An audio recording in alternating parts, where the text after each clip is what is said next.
আমলিগের meeting ছিল। আমলিগের meeting উদ্দেশ্যে আমাদের ডাকে, আমরা চেয়ারম্যানের বাসায় আসে কিছুক্ষণ অবস্থান করার পরে খবর পেলাম যে শিবলির অফিস নাকি ভাঙচুর করতেছে। তো ওখানে কিছুক্ষণ দাঁড়ায় রইলাম। কিছুক্ষণ দাঁড়ায় থাকার পরে এমপি সাহেবের সাথে কথা বলার পরে চেয়ারম্যান আবার ওই দিক দিয়ে রওনা দিলে, কষাইপট্টিতে রওনা দিলে। কষাইপট্টি মোড় পার হয়ে যায় সেটাই ছেলে পেলে চেয়ারম্যান গাড়ির দিকে গেছে স্যার। আগে আসার পরে চেয়ারম্যান গাড়ি ঠেকা দিয়ে নেবে সেরে সেহন ফায়ার করে। আমরা স্যার ফায়ার করছি দুইটা কি তিনটা স্যার। নিশ্চিন্তে খান স্বাস্থ্যকর অল টাইম পান, অল টাইম হেলদি লাইফ। আপনারা ইতিমধ্যে জানেন তার ভিডিও ফুটেজ ব্যাপক ভাইরাল হয়েছে।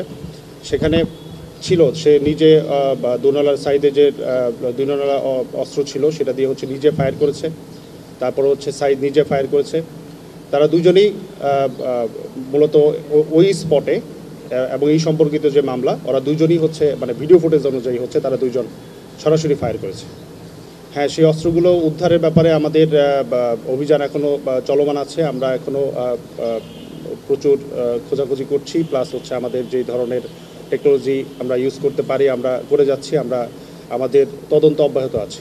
মানে ব্যাকগ্রাউন্ডে যারা ছিল সবাইকেই আমাদের নজরদারিতে আছে।